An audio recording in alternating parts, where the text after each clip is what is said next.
ये है, हिंदी में जो है समास का आज वर्णन किया जाएगा। तो समास कहते किसे कहा जाता है? समास का शाब्दिक अर्थ होता है संक्षिप्तीकरण करना अर्थात संक्षेप। समास का अर्थ होता है संक्षेप। इसकी परिभाषा होती है दो या दो से अधिक, दो या दो से अधिक, दो या दो से अधिक शब्दों के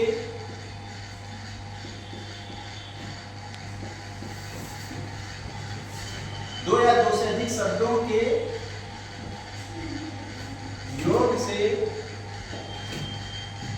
सार्थक शब्द का निर्माण करना, योग से सार्थक शब्द का बनना।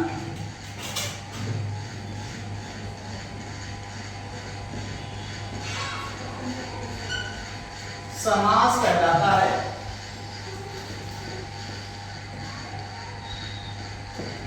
कहने का तात्पर्य यह है कि समास जो होता है, समास का शाब्दिक अर्थ होता है संक्षेपीकरण करना अर्थात संक्षेप, दो शब्दों को संक्षेप में करना, दो शब्दों को संक्षेप में करना। जैसे माता या पिता, माता और पिता, इसको संक्षेप में हो जाएगा माता और पिता, या संक्षेप में शब्द को लिखा जाएगा तो लिखा जाएगा माता पिता। ठीक, और इसकी परिभाषा है दो या दो से अधिक शब्दों के योग से एक सार्थक शब्द का निर्माण बने जिसे कहा जाता है समास। समास कहते हैं। अब पॉइंट उठती है समास और संधि।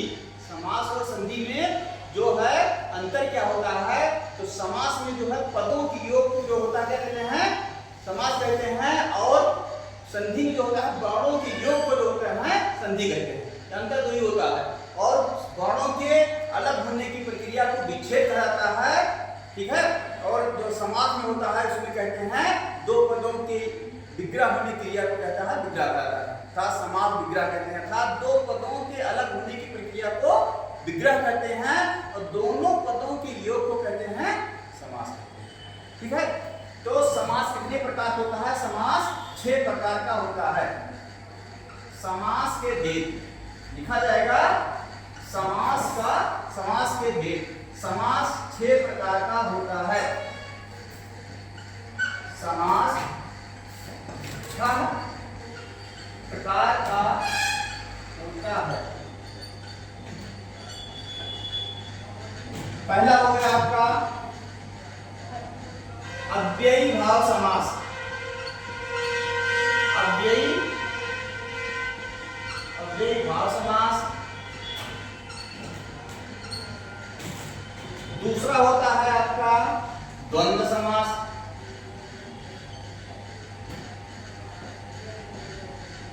द्वंद्व समास। और तीसरा होता है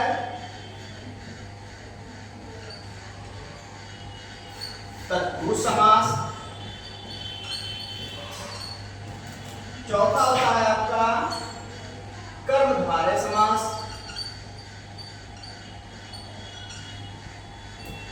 कर्मधारय समास। पांचवा होता है आपका अव्ययी भाव समास, द्वंद्व समास, द्विगु समास।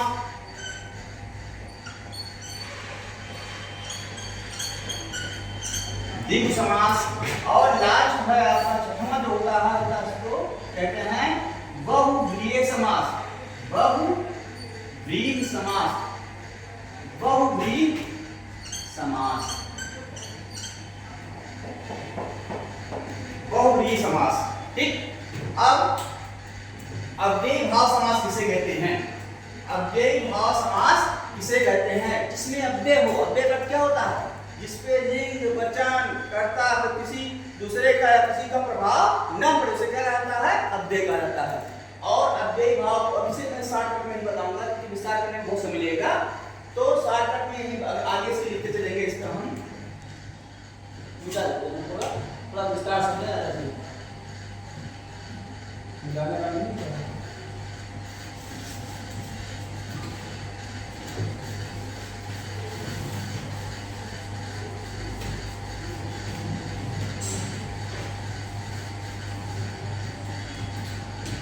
अव्ययी भाव समास।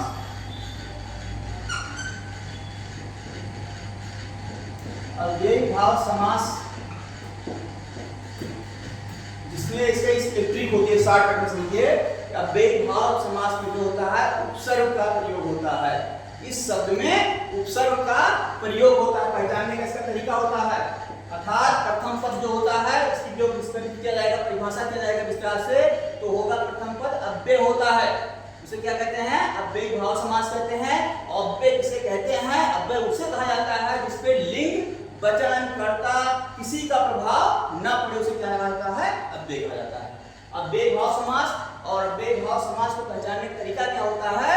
अव्ययी भाव को पहचानने का तरीका होता है कि वो उसमें प्रथम पद जो होता है अव्यय अर्थात उपसर्ग लगा रहता है। जैसे हो जाता है आपका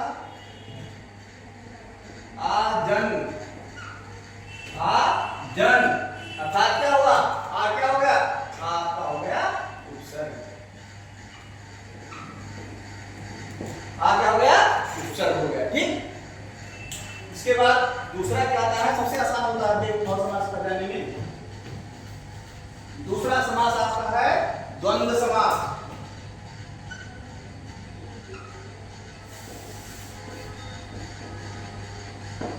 द्वंद्व समास।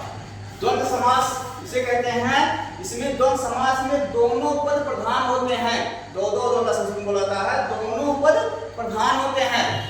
अर्थात एक पद प्रधान नहीं होता है, दोनों पद प्रधान होते हैं। अर्थात प्रधान का अर्थ क्या होता है? प्रधान पद का अर्थ क्या है? प्रधान का होता है मुख्य। क्या होता है? मुख्य होता है। तो दो इसे हो गया द्वंद्व समास में दोनों पद प्रधान होते हैं। दोनों पद प्रधान होते हैं अर्थात प्रथम पद भी संज्ञा होता है और द्वितीय पद भी संज्ञा होता है। जैसे आता है आपका माता पिता। माता पिता बराबर क्या हो गया? माता पिता। माता पिता। भाई बहन, भाई बहन तथा होता है भाई बहन।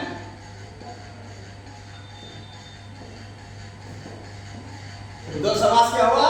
द्वंद्व समास पहचानने का आसान तरीका है, यदि आपको संज्ञा पढ़ाया गया है तो दोनों पद क्या होते हैं? संज्ञावाची होते हैं। अर्थात दोनों पद प्रधान होता है, अर्थात दोनों पद मुख्य होते हैं, उन्हें क्या कहा जाता है? द्वंद्व समास कहा जाता है। अर्थात दोनों पद मुख्य होते हैं, उन्हें क्या कहते हैं? द्वंद्व समास कहते हैं। अब देखिए माता भी संज्ञा शब्द और पिता भी संज्ञा शब्द है, अर्थात दोनों क्या है? प्रधान हो गए, दोनों शब्द क्या हो? मुख्य हो गए। अब दोनों को अभी एक विस्तार लिखा गया है और जो दोनों को संक्षेप किया जाएगा समास की परिभाषा में तो हो जाएगा माता और माता पिता हो जाएगा। ठीक है। तो जब इसको अलग किया जाएगा तो माता और पिता कहा जाएगा। इसमें एक नियम और होता है, इसमें समासिक चिन्ह अर्थात बीच में योजक चिन्ह लगा रहता है। ठीक है। योजक का होता है और पहचानने का ये तरीका होता है। ठीक है। इसके बाद आते हैं तीसरा समास है आपका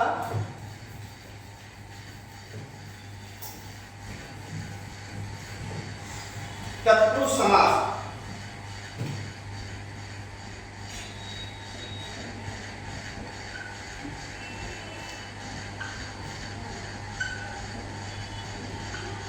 तत्पुरुष समास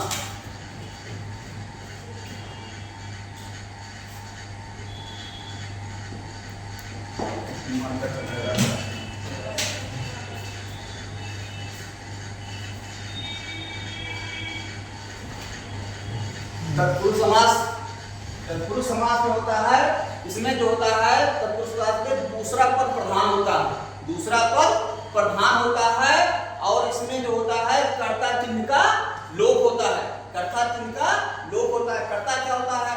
प्रथमा ने कर्ता को, ठीक है, प्रथमा ने अर्थात कर्ता ने कर्म को कर्म से और संप्रदान के लिए अपादान अलग होने के अर्थ में, और जो होता है आपका संबंध होता है वो क्या कहलाता है? काती के नानी ले कहता है। अपादान क्या कहता है? आपका अधिकरण जो होता है लास्ट में आपका अधिकरण क्या कहता है? मे पे पर होता है।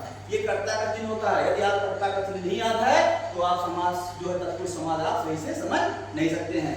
तो तत्पुरुष समास में द्वितीय पद प्रधान होता है। ठीक है। द्वितीय पद प्रधान होता है। देखिए कैसे होता है, मान लीजिए लिखा है पॉकेट मार, पॉकेट मार या गंगा जल, गंगा जल, गंगा जल। अब पॉकेट मार, इसके द्वितीय पद से जो है इसका अर्थ निकाला जाता है, इसमें समास क्या है। तो आपका द्वितीय पद क्या हो गया, मार, इसमें क्या हो गया, जल। तो मार किसको मार रहा है, पॉकेट को मार रहा है। इसमें किसका हो गया चिन्ह का लोप, को चिन्ह का लोप हो गया। प्रथमा ने द्वितीय को तथा कर्ता ने कर्म को। इसमें क्या है, कर्म तत्पुरुष समास है। इसके भेद होते हैं 6, बताएं बहुत लंबा हो जाएगा। 6 भेद होते हैं। तो इसमें क्या हो गया, द्वितीय अर्थात कर्ता ने कर्म तत्पुरुष समास को कहा जाएगा। इसमें पूछा गया, यदि आपके पेपर में आता है, परीक्षा में आता है और पूछा जाता है कि पॉकेट मार में कौन सा समास है, तो आप कहेंगे द्वितीय अर्थात कर्म तत्पुरुष समास। ऑप्शन में है तो कर्म तत्पुरुष समास लगाएंगे। तो यदि ऑप्शन में है, 4 ऑप्शन में कि द्वंद्व समास, बहुब्रीहि समास, उसके बाद तत्पुरुष समास, उसके बाद कर्मधारय समास में समास कौन सा है, तो आप कहेंगे तत्पुरुष समास। ठीक है। इसे दूसरा पॉइंट है, दूसरा एग्जांपल है गंगा जल। जल किसका है, जल किसका है, गंगा का जल।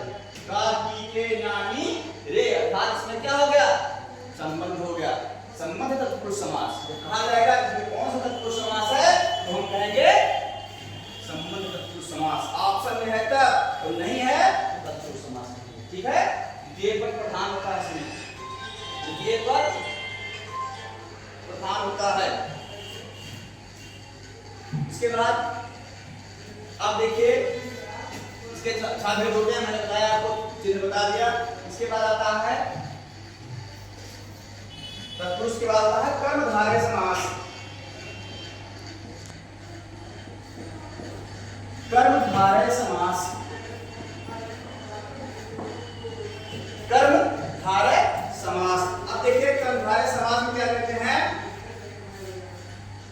कर्मधारय समास में उत्तर पद प्रधान होता है। कर्मधारय समास में जो होता है उत्तर पद प्रधान होता है, उत्तर पद प्रधान होता है, उत्तर पद प्रधान होता है। ठीक है, उत्तर पद। आप देखिए इसमें प्रथम पद और उत्तर पद 2 होते हैं। ठीक है, प्रथम उत्तर पद और पूर्व पद, उत्तर पद और पूर्व पद। तो उत्तर पद प्रधान होता है, अर्थात मान लीजिए मृग नयन, मृग नयन। और देखिए इसको समझने का तरीका क्या, इसमें ट्रिक क्या है, प्रथम पद द्वितीय पद की विशेषता बताए, प्रथम पद द्वितीय पद की विशेषता बताए तो वहां क्या होता है, कर्मधारय समास होता है। विशेष और में उपमान, विशेषण और विशेष और विशेषण जो होता है, विशेषण और विशेष जो होता है, उस पे ना आपको पता हो तो आपको ये इतना ध्यान होना चाहिए कि प्रथम पद जो है, प्रथम पद क्या हो गया आपका, मृग हो गया, द्वितीय पद हो गया आपका नयन। प्रथम पद द्वितीय पद की विशेषता बताए तो वहां क्या होता है, कर्मधारय समास होता है। अर्थात मान लीजिए इसे कह रहा है नयन, नयन कैसा है, कैसा, इसमें कैसा कैसा कैसे, इसकी ट्रिक होता है, क्वेश्चन करना चाहिए, कैसा कैसे जब लगे तो वहां क्या होता है, कर्मधारय समास होता है। नयन कैसा है, मृग के समान है, अर्थात मृग के समान है। तो कहने का तात्पर्य ये हुआ कि मृग जो है प्रथम पद मृग हो गया, नयन क्या होगा, उसकी विशेषता बता रहा है, अर्थात नयन कैसा है, मृग के समान है। ठीक, इसके बाद आता है आपका कर्मधारय के बाद द्विगु समास। द्विगु समास की जो है प्रथम पद क्या होता है, इसका संख्यावाची होता है। प्रथम पद संख्यावाची होता है। प्रथम पद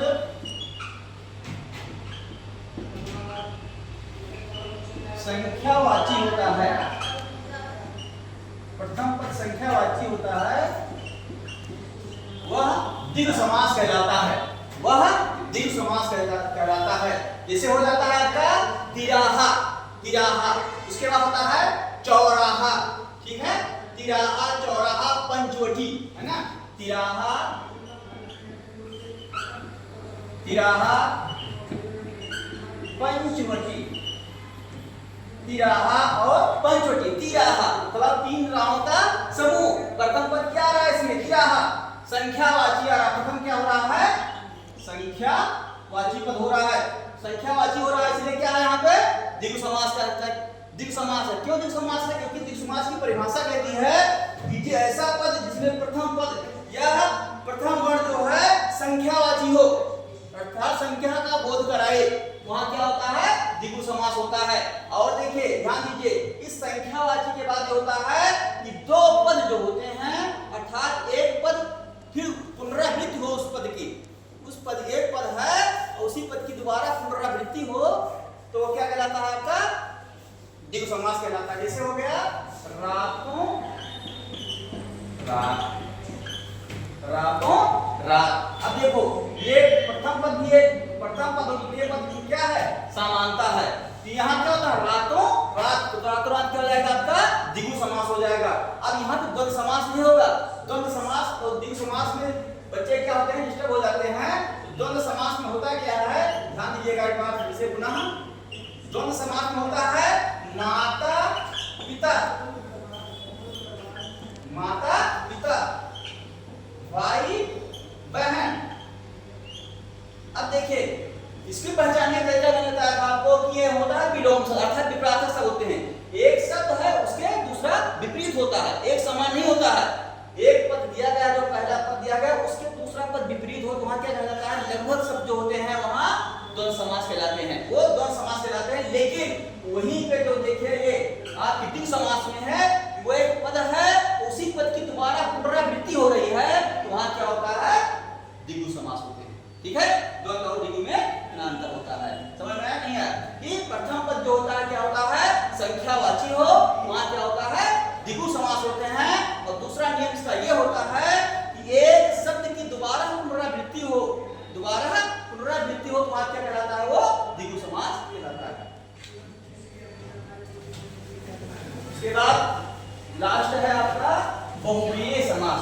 बहुव्रीहि समास लास्ट है आपका बहुव्रीहि समास।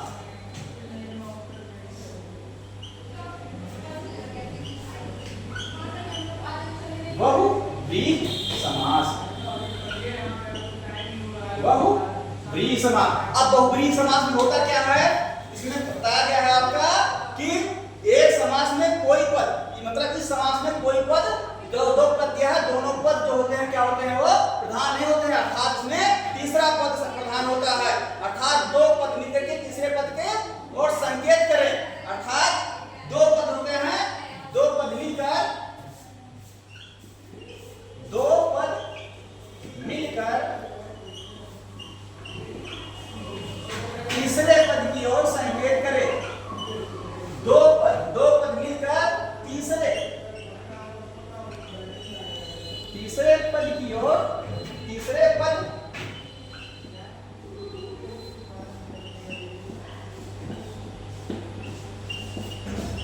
संकेत करे तो क्या होता है? वहां पे बहुव्रीहि समास होता है। दो पद मिलकर तीसरे पद की ओर संकेत करे तो वहां क्या होता है? बहुव्रीहि समास होता है। जैसे बताया मैंने आपको, होता है लंबोदर। क्या होता है इसे? लंबोदर, लंबोदर।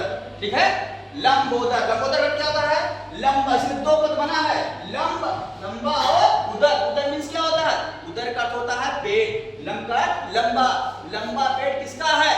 गणेश भगवान जी का। किसका है? श्री गणेश भगवान का, श्री गणेश भगवान का।